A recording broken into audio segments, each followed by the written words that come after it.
Right, I think we are good to start. Good afternoon, everyone, and I would like to welcome you to our today's webinar hosted by IT FAU Student Chapter in collaboration with the Freight Mobility Research Institute at Florida Atlantic University and Tennessee Department of Transportation. My name is Yannis Ioannou, and I'm currently serving as the president of IT FAU. We are excited to have you, all of you, with us today. For those of you who might not be familiar with our guest background, we are honored to welcome a truly distinguished professional in the field of freight and logistics. It is my great pleasure to introduce our guest speaker, Mr. Dan Pallme, who currently serves as the Assistant Chief of Freight and Logistics at the Tennessee Department of Transportation, where he provides leadership on multimodal freight issues, including rail, water, and highway transportation. In 2021, he was also named as the interim director of the Multimodal Transportation Resource Division, which oversees transit operations across all counties in Tennessee, as well as the state's bicycle and pedestrian programs. Mr. Pallme has devoted his entire career to the transportation sector with over 30 years of experience across multiple modes of transportation. He has also held positions with major organizations, including FedEx, Yellow Freight Systems, and many more. Also, in addition to that, he spent 5 years at the Intermodal Freight Transportation Institute at the University of Memphis, contributing to impactful freight research projects.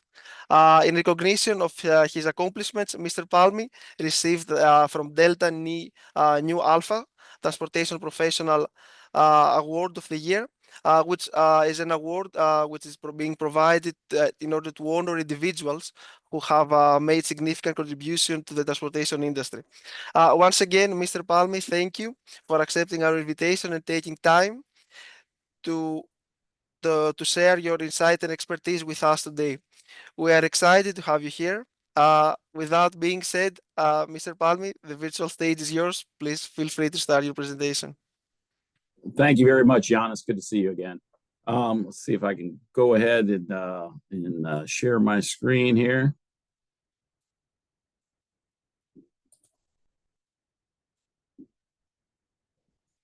Make it full screen.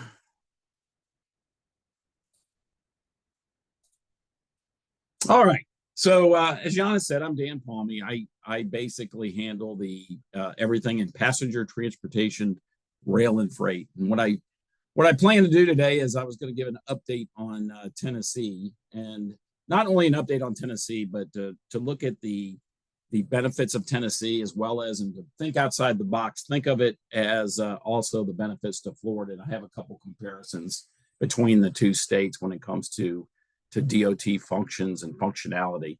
But I think the first step is to, as I always do, if you ever hear a presentation from me, I always talk about safety first. This week in Tennessee, it's actually Work Zone Awareness Week. Unfortunately, we've had about literally, I think in the last 2 years, 75 or so accidents we've had in work zones where people, whether it's not paying attention to their cell phones, and they run into either our equipment and or even causing serious property damage and or fatalities. So unfortunately on our roadways, we've had 17 people die in the last 50 years serving the people of Tennessee. So I would just ask you to whatever you do, see a work zone, move over, slow down, and protect both not only the construction workers, but yourself and your families as you go through. So Work Zone Awareness Week in Tennessee is this week, and actually a comparison between Florida and Tennessee, it was last week in Florida. So please take note of that. I always, to let you know from a safety perspective, a lot of the programs that Tennessee's implemented in the last few years has made a significant increase. One of the things as we start talking about, you can kind of see some of the statistics here comparing 24 versus 23. We had a 10%. The good news is over the past 5 or 6 years, we've done several things to every time when we talk about road construction or pedestrian issues or all that, we actually, a high criteria is the fatalities, injuries, and property damage that occur. Obviously, with those spots, there's definitely some through the 3 E's, as everybody in this call should know: education, enforcement, and engineering, we can limit some of those. So it's good to see the trends for fatalities in Tennessee has been going on a slope upward. Last year is the first year we've seen a pretty significant decrease of 10% in our fatalities. The good news is this year we're about on the same pace. So while I would love to see a year over year 10% decrease, unfortunately it is not, or fortunately it's not increasing, but it is kind of staying the same levels as last year. So hopefully that's a good trend. Great news on the pedestrian, and I equate this to some of the programs that we've done. And I'll talk a little bit about that later in the presentation. My goal is to be done by this presentation about 11:40, 11:45, and then give everybody a chance to ask questions. But one of the programs that we have that I'll mention a little bit later is multimodal access grants that legislatively in 2016, we basically think about it setting aside an $18 million budget strictly to look at sidewalks, crosswalks, infrastructure that will protect pedestrians. And last year was the first year, as I said, that trend going up like this, we saw a 15% decrease. Interesting enough that you may or may not realize about 96%, I think is the latest number of pedestrian fatalities happen within 100 yards of a bus stop. So we obviously know how to reduce the trend as far as every state DOT goes, but it's just getting the financial ability to do that. So through that act in 2016, we're actually seeing definite improvement. And obviously a fatality is the worst kind of incident that any DOT wants to see, because we're trying to protect you and even you in Florida as you travel through Tennessee or when you move here later on in your career. A statistic that I always talk about that is unfathomable to me is 42% of these fatalities are unrestrained.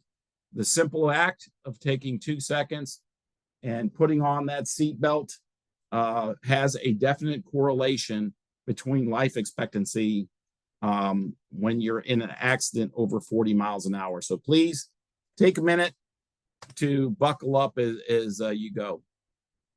I am the passenger transportation, rail, and freight guy. So always want to look at large trucks and buses. We've very little increase, pretty steady on it.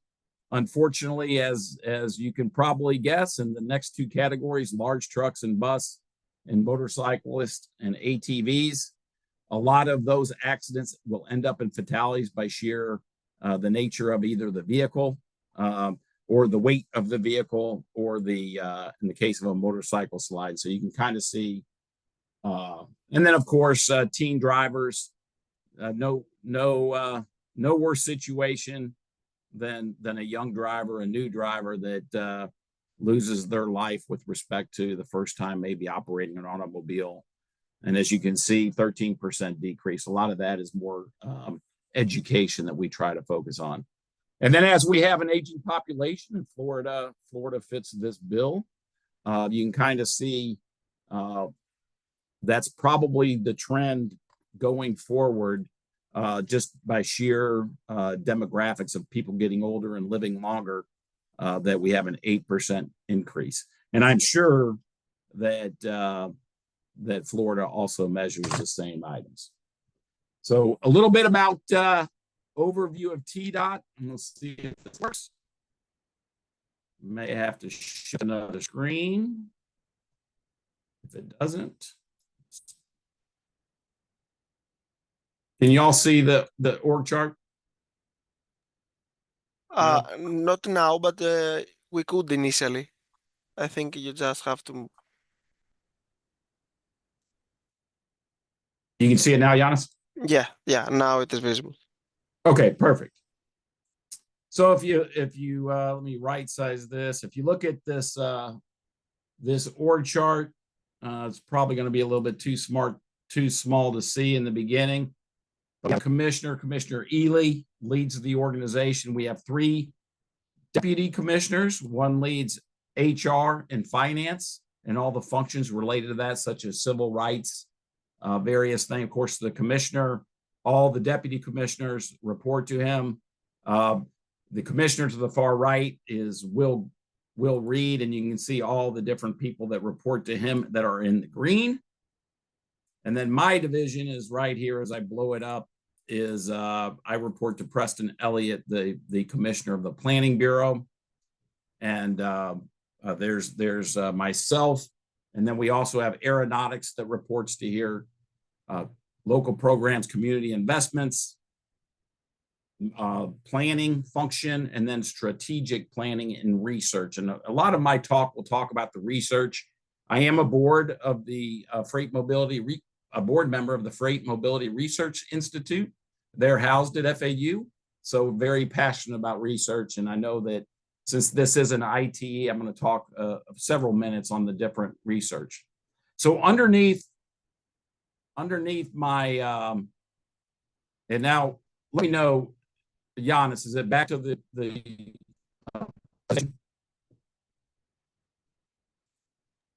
sorry, I wasn't able to hear you clearly. Can you is it repeat back that? to the presentation? I took off that screen. Yes, yes, it is back, but it's not in the presentation mode. We can see your Okay. slides, but not in presentation mode.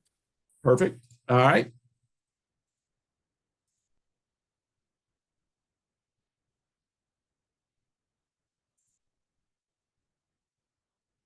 That's what I get for trying to be fancy. What about now? Still no? Yeah, not in the presentation mode. I think you can try F5. It's a shortcut.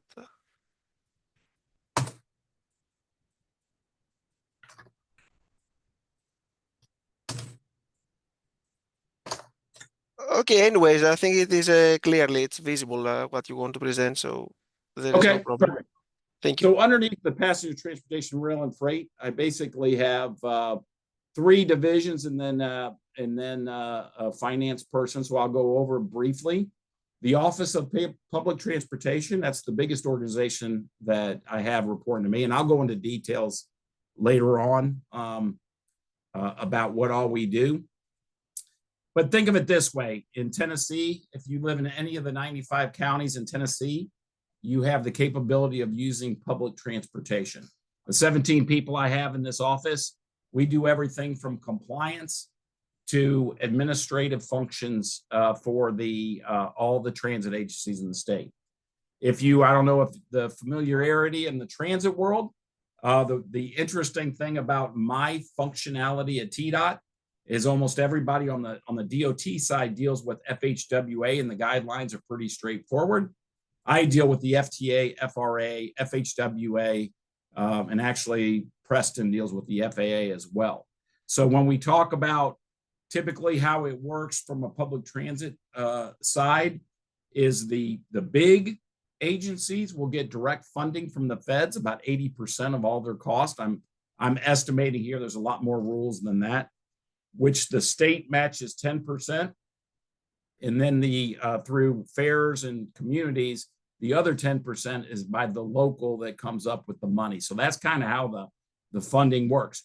In the large metro areas, the money is given, the federal money is given directly to the larger urban areas like Nashville, Chattanooga, Knoxville, Memphis. But in the smaller areas, they give all the money to TDOT. And then we are the compliance and administration for that. What does that mean? We are the ones that have the rulers that while we're building it up and trying to get one more person to take transit, we also are tasked by the FTA to making sure that every invoice we get is correct, that we audit them, and that they're making sure they're doing the best use of their dollars that are protecting both the federal dollars.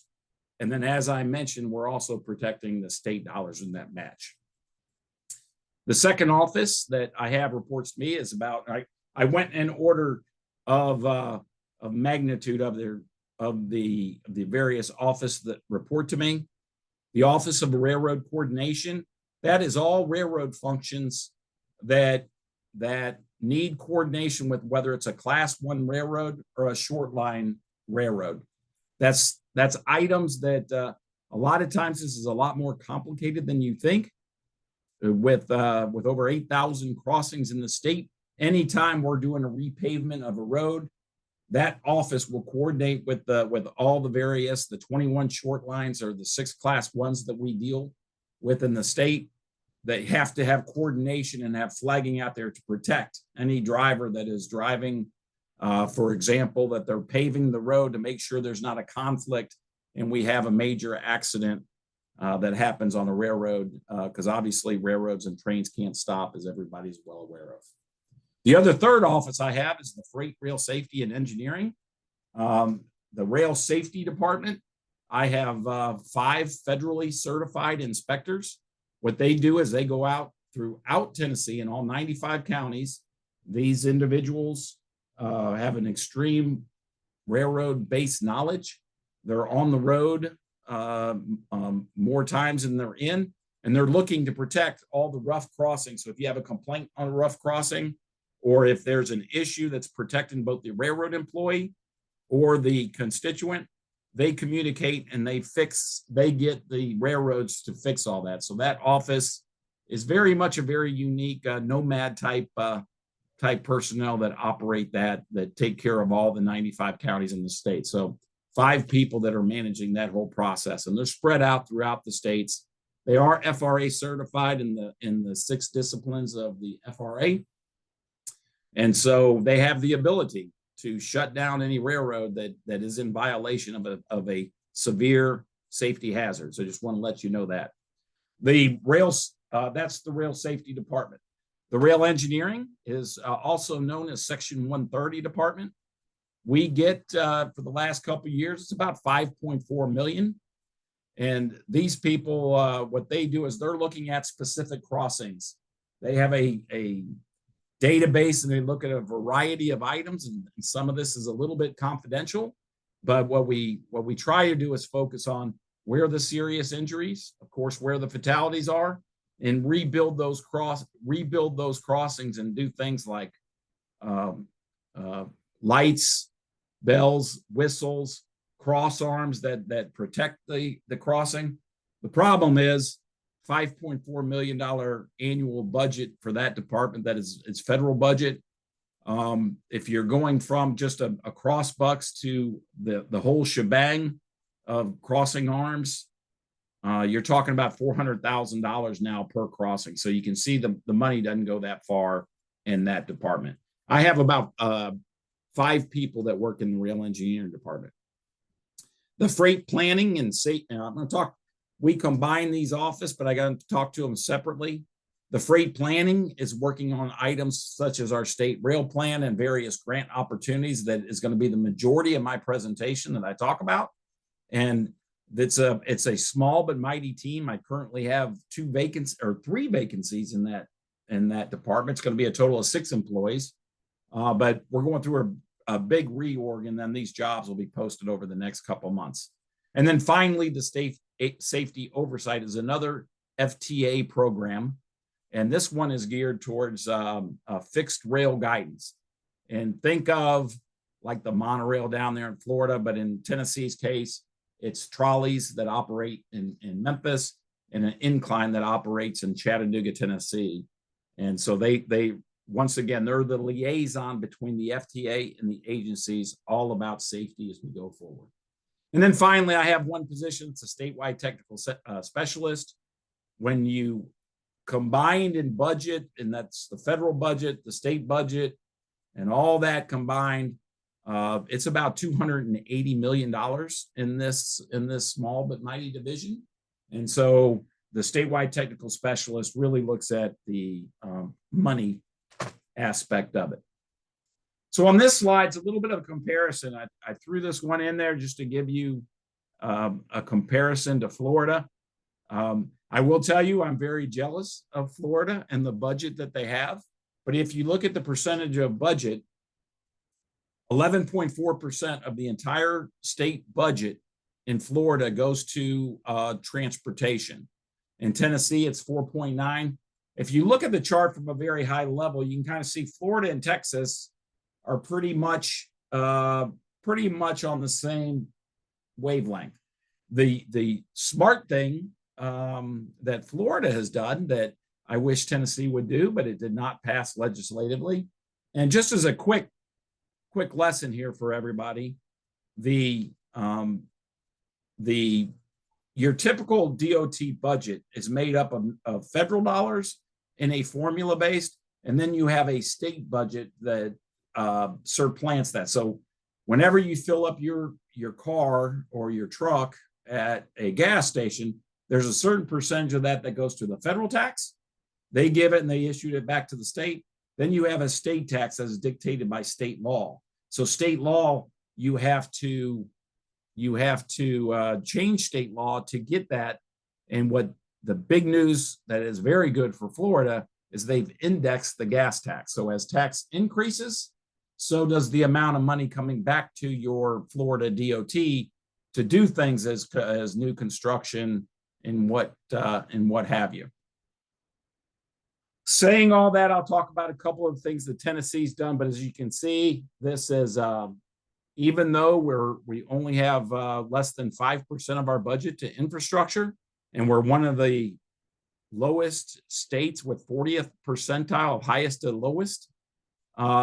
You can, and 31% when you rank it with the fuel index. And by the way, in 2016 that I mentioned about that pedestrian program that we had, 2016 was when we changed it. We were a lot worse than that. So we increased it 6 cents per gallon on the unleaded and 10% on diesel for trucks. Tennessee, we're only one of like 4 states that cannot bond. We cannot do tolls. And so when that 2016 passed, it was not indexed. And you can see that in Florida, it's indexed. So as the price of gas goes up, you're getting more money and it's supplanting that gap in your transportation. But overall, as you can see, with very limited funding, having a C report card by the ASCE, that's pretty good from Tennessee. And I'll talk a little bit what we've done to enhance the budget as we go forward. So a little bit about Tennessee, an overview. We're a state that a lot of people are moving to. We're one of the fastest growing. I know Florida is too, as well, which is always a good sign. We have some incredible infrastructure. If you know the topography and the geography of Tennessee, if you're going from the West Tennessee to East Tennessee or vice versa, we're a state that's about 460 miles long. So when it comes to trucking aspects, typically a driver is going to have to take his 12 or mandatory 10-hour break as he traverses across the country. The flip side is if you're going north to south, we're only 120 miles wide. So you can see a truck may not stop. We have an incredible river system that one of the things that I always talk about is I try to put the right freight on the right mode at the right time. We have the 5 major urban areas that I mentioned earlier: Memphis, Nashville, Chattanooga, Knoxville, and now Clarksville is considered a major urban area. All are connected by water, whether it's the Mississippi River, the Tennessee River, or the Cumberland River. We have the largest cargo airport in the world, which leads to the whole freight and the impact of freight in the community. And we're fortunate that we have all 6 Class 1 railroads. Talking a little bit about, and I see online here is one of my friends is actually doing the state rail plan update that I'll talk a little bit about. But here's some projects that we've had, and I'm going to go, in the essence of time, I'm going to go over these pretty quick. If you a simple Google search, you can find these, or if you need it, and I'm going to give this presentation when I'm done to Giannis, and he can distribute it. Also, if you have any questions, my contact information is on the last slide, and I'd be more than willing to talk to you about it. The Memphis Freight Flows, that was the first project by a consultant, WSP in the Memphis area. It was a duplication effort. And really it's looking at, okay, we have a region in Memphis, which is in geography as the southwest corner of the state of Tennessee. But what impacts Memphis is also Arkansas and Mississippi. As a matter of fact, from intermodal connectivity, we have 5 Class 1s that have intermodal facilities near the Memphis area. One is located right across the river in Arkansas. One you have to go through Mississippi to get there, and the other 3 are located right in the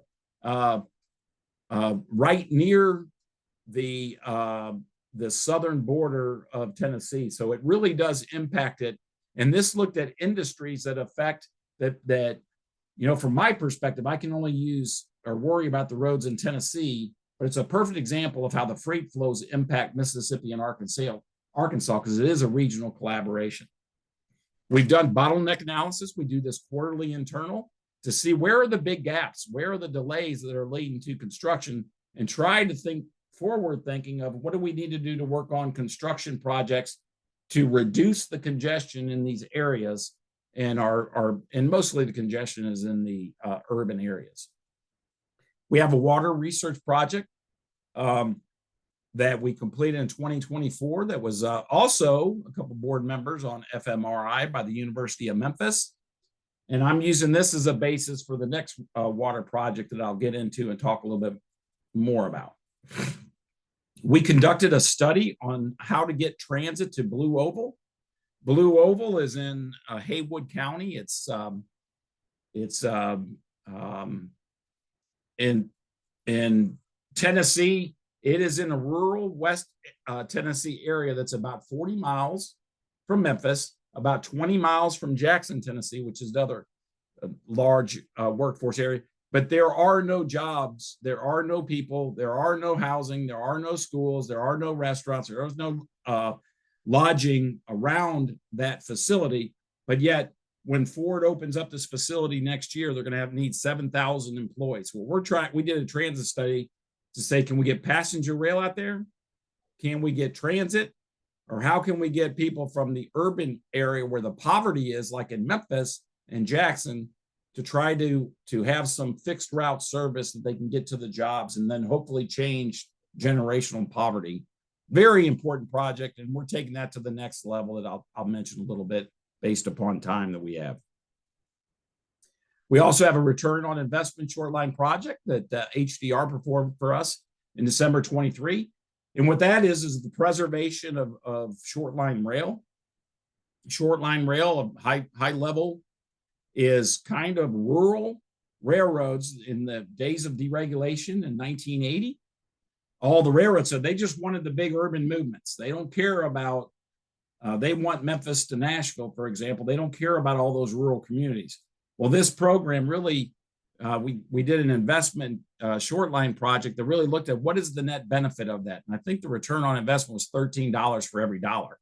So we do have a program that I'll talk about a little bit later that invests money in that.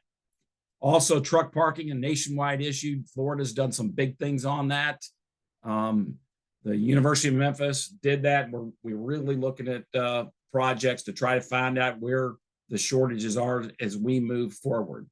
State freight plan was completed by 2024. This is required by any FHWA. And then also at the same time, we did a peer state review that HDR led. And in this case, we looked at what's best practice in a lot of these states and what is their organization level and how can we, I always talk about it as R&D, not research and development, but rip off and duplicate, because we want to steal all the good ideas from any state and not use the bad ideas from any state. So we had a couple talk about some wins that the department had in the last, these are all in the last 2 years. We had a Chrissy Award for $23.7 million.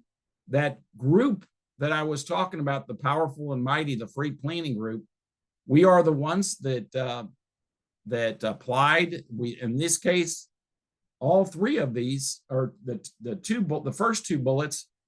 I actually wrote the application myself, and then we had the team that looked at it, and then we implemented, and we were successful. Chrissy saved the state $23.7 million to replace 42 bridges across 7 different rural short line railroads. This work would never be done. It would take many more years and possibly lose that industry that we need in the rural America as we move forward. Smith County Truck Parking Area. This is an MPDG award that was given $38 million. And what this is increasing the truck parking spots in this land that it cannot be developed. So it's increasing it by 125 spots. which obviously is the America stops if trucks do.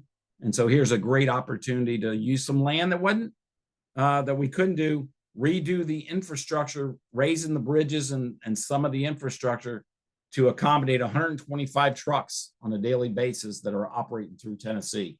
And that is that corridor, that I-40 that I mentioned before.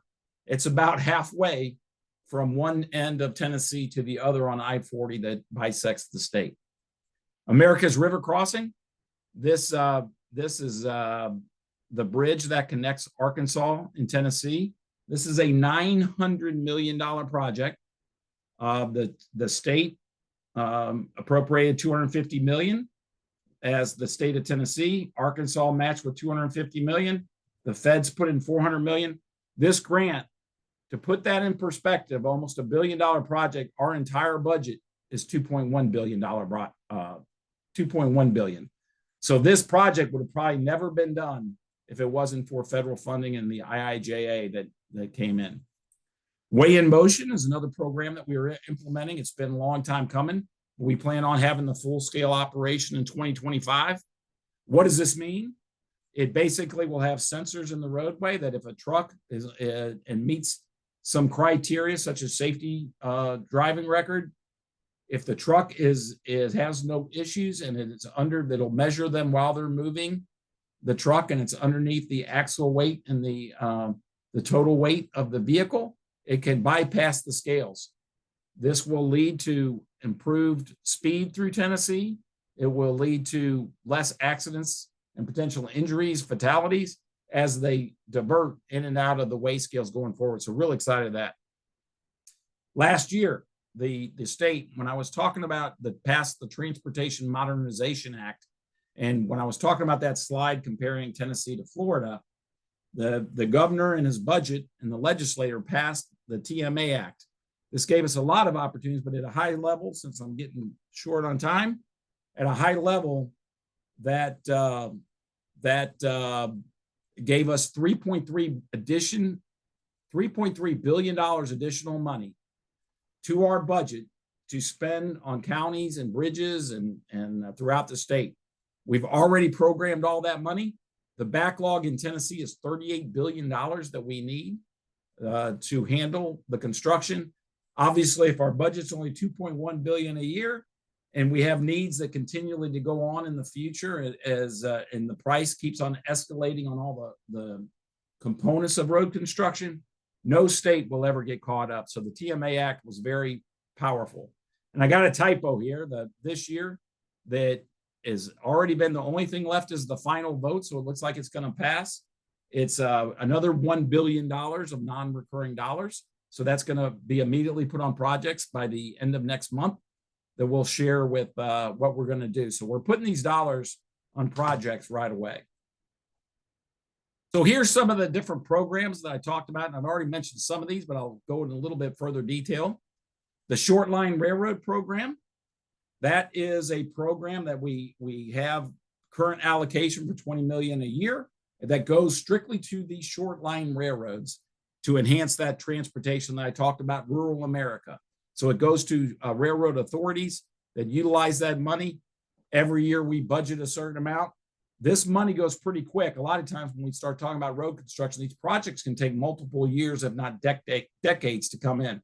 In this program, we typically, from start to finish, within probably 10 months or so, have these projects constructed. So good news there. The Improved Capital is a program that we give to transit agencies. Critical in the when we passed the gas tax, we set aside $21 million to transit agencies to do things like new transit facilities, obviously, and all the things associated with that, from new equipment to whatever. Multimodal Access Grant, that's the program I talked about, sidewalks and crosswalks and high pedestrian beacons to protect the pedestrians at our known locations. We do have a small program on the Water Transportation Equity Fund.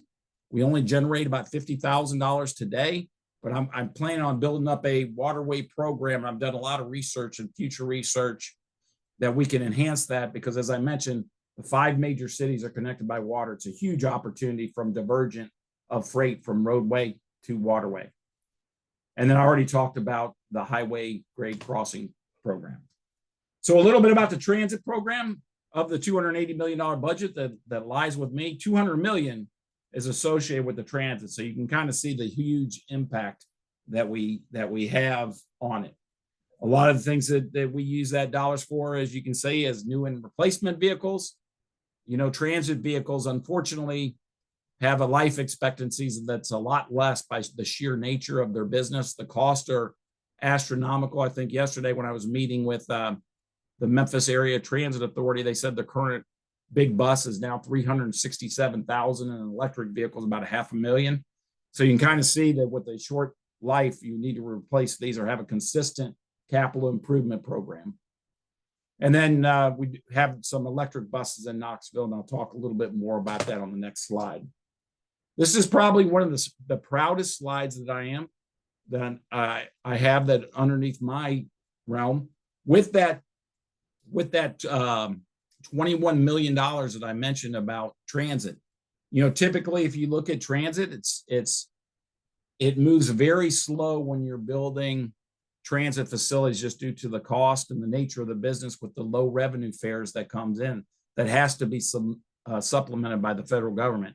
But that top left picture is of the Pigeon Forge Transit Center. Looks almost like a lodge, and I can tell you it's crystal clean in there. And if you ever travel to Pigeon Forge, which is where Dollywood is, it's a huge recreational place near Gatlinburg, Tennessee. Unbelievable, beautiful locations. But just to park at all the different parks are about $50, and you can get a transit pass that everybody parks here for like $5 for your family to ride. So it's very, very impressive.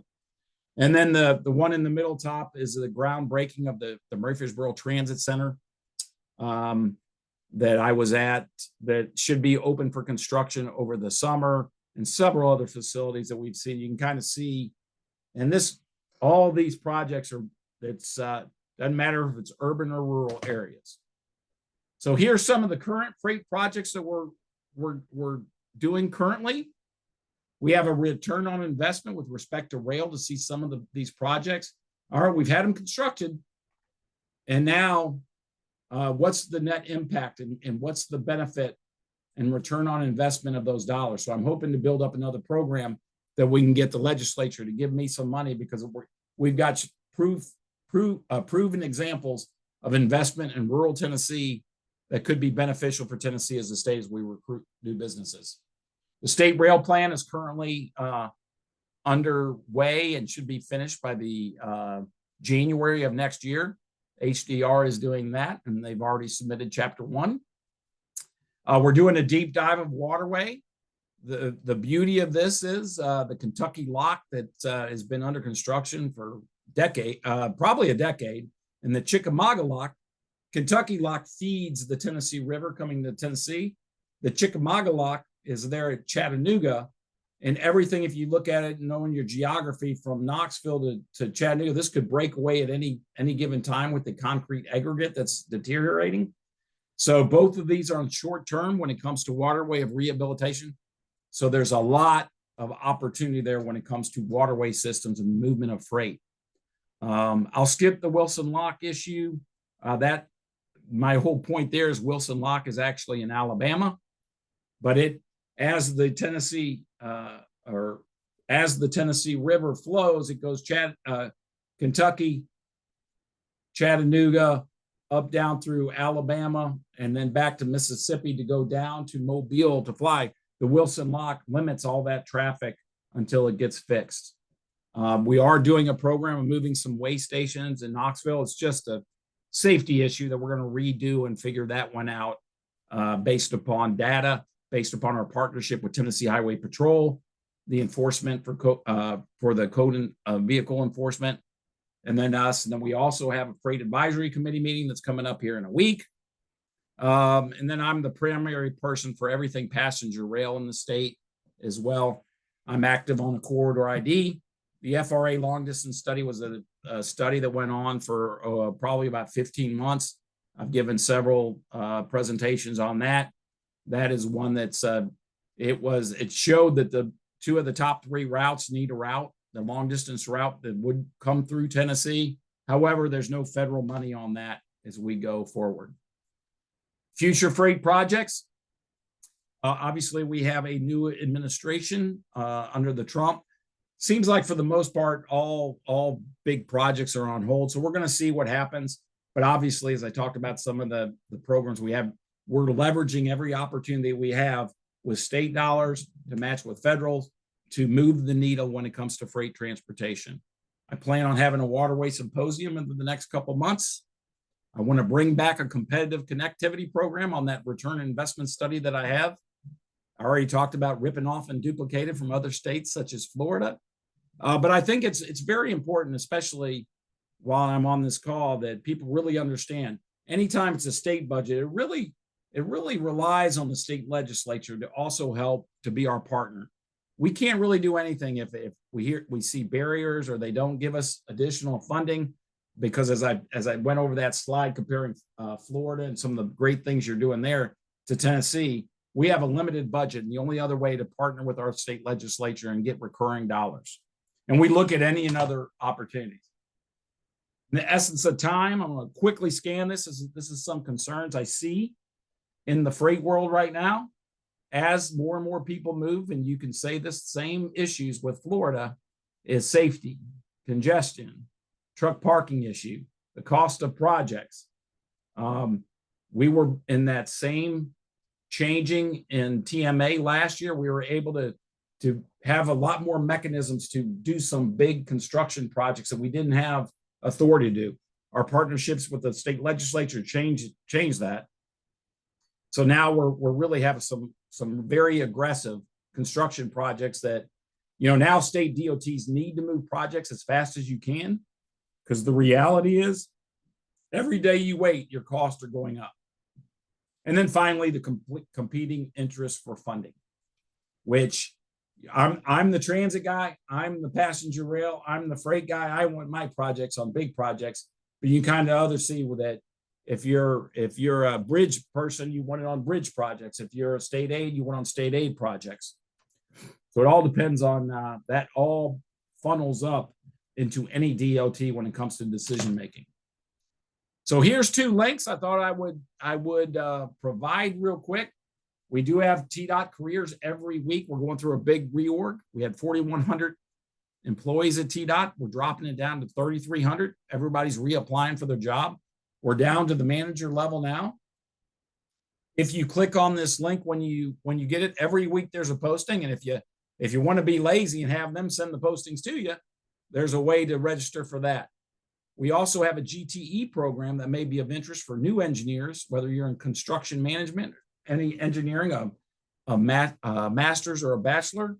That's a 2-year program that you really get in the DOT and you look across all segments, and including there is a way to spend I think it's to spend a month in my division, because I have engineers that work on the rail side that normally we haven't done that. So when I send this out to Giannis, and Giannis, I'm assuming you'll send it on to the group, you can download these links directly. Just about out of time. I think this is my last slide. Some of the national observations with repercussions, and whether it's Florida or Tennessee, if you don't have a workforce to do the work, you got to really evaluate what companies you're bringing into Tennessee and how you're going. Inflation, I think it's calmed down a little bit, but still our prices, several of our major aggregate and different things in the state of Tennessee have gone up by 100%. So obviously you can no longer do the projects for the cost that you did them before. We do look at economic development opportunities. That big one in Blue Oval is 7,000 jobs. Well, that's great, but where are the 7,000 people coming from to work at that factory? And then what happens to the other businesses that are associated with it? Political wins. I think that this is probably the best election to show that. You can kind of see from the national level of the Democratic Party, Republican Party, and vice versa, of how it changes everything from funding or even from anything that you try to do. Funding is always a major issue, but hopefully through technology, we'll change it. And then lastly, I I'm a big Memphis Tiger fan, and I'll see you plan on being at the Florida Atlantic University game on September 27th of 2025.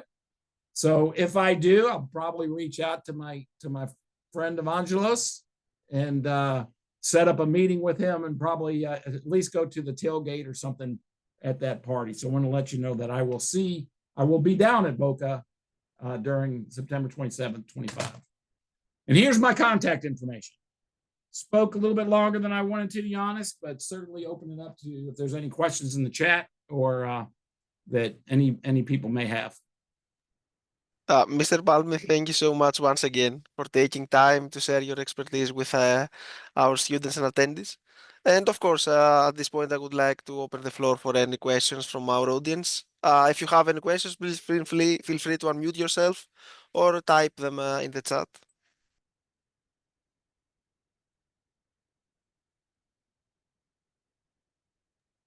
I think I can start because I have one question that I would like to Sure. ask you. Regarding any potential future freight projects, and as I'm currently working on track platooning, recently I had a discussion with a representative from Caltrans, and he told me that he mentioned that this agency has renewed its interest in the concept of track platooning. So I wanted to ask about T-Dot's perspective. I mean, is track platooning something that the department is currently considering in terms of infrastructure development or budget allocation? Let's say, for example, are there any plans to explore dedicated lanes or similar, accommodations, especially given that Tennessee has a critical role in long-haul freight transportation? That is a great question. So first of all, any DOT that considers truck platooning, first thing you have to do is change state law. We've done that back in 2016 in the state of Tennessee. It is permissible to, matter of fact, I think if you look at our website and you mentioned truck platooning, it actually, if you were to be an operator, Giannis, and send in that you have a route that you want to do truck platooning, I would get the email. And send it with my partners at the Tennessee Highway Patrol that does motor vehicle code enforcement. We would look at what type of technology you are using. We would look at the insurance requirement. We would look at several things. I'll even go a little bit further than you. Back in 2017 or 2018, we had a major LTL provider that came, less than truckload provider, that came to me that they did a trial run through Tennessee in the truck platooning. I went and met with the two drivers, and we went over the enhancements that they had in the trucks, how it worked. You can also, by the way, if there's people on the call that don't really know what truck platooning is, if you look at our website, it's on there as well. In the case of the major company that I'm not allowed to say who it is, they found that the fuel benefits cost savings was not there yet to put it in full operation in the state of Tennessee. The trial run they did was from Nashville to Bristol, Tennessee, which is Middle Tennessee to East Tennessee. So it really needs to make sense, Giannis, when it comes to your cost versus revenue and the type of volume you can do. I personally think just the nature of the beast. I think that platooning will be successful, but it will be successful in long states, more in the northern hemisphere, states like Mexico, New Mexico, Arizona, Nevada, where you have long stretches of interstate to not have that constant potential braking when cars come in and out of traffic. Okay. So look at the website. You get some more information. I was also curious. Let's say FedEx, who currently operates in Memphis, let's say stops by your office and say, we are interested about track platooning as a concept. Is this like a motivation for you to allocate more budget to research associated with track platooning, or that's not enough? So on purpose, I didn't say something, but stay tuned.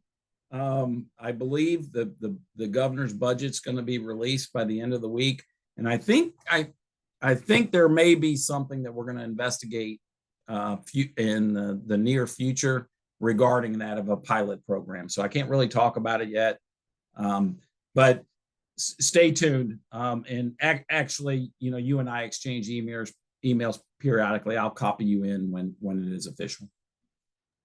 Okay, thank you so much. You're welcome. Dan, Sabia here. Great presentation. Hey, Sabia. Great presentation. Sorry, I'm driving, but I've been listening. Can't see the slides, but I heard everything that you talked. Wonderful. Just curious that out of the federal budget cuts and what is happening now, do you see kind of any kind of impact that happens in Tennessee, especially in the programs that you manage? Is it something that is impacting? And number one, number two is that, do you anticipate kind of any changes? If there is budget reduction, do you anticipate those two kind of go away in some time, or anything that you can talk about? Maybe there are some things you can't talk. That's perfectly fine. Yeah, no, that's a very good question, Sabia. And the reality is a lot of my programs are annual allotments from either the state or the feds that will not be touched on that level. Now, saying that though, some of the big wins that we've had in the state of Tennessee, like where does passenger rail stand? Where does corridor ID stand? That was very popular under the last administration. And I'm on that committee that I mentioned that's going to try to bring transit from Atlanta to Chattanooga to Nashville to Memphis. Well, if there's no more funding, and that was a $500,000 grant that they won, if there's no more funding, eventually that idea will go away, because at the end of the day, if we're to build new track now, they're saying it's $25 million a mile, and that's if you can get right away and all the environmental hurdles to do. So on one way, I think everybody needs to wait and see what really happens when it comes to the total budget and the tax thing of the Trump administration as they move forward. But then the opposite side is, never have we seen an act like IIJA that has done an influx of dollars into states. Like as you are well aware of being in Memphis, that bridge connecting Arkansas and Tennessee, that only had another 15-year life expectancy. So if it wasn't for that $400 million, if it wasn't for the $250 million that Arkansas is matching, I don't know how the state would do it unless it was an appropriation from the state, which would have been an entire $1 billion project. So I think it's just wait and see, Sabia. Excellent, Dan. Yeah, thank you so much. Yeah, wonderful.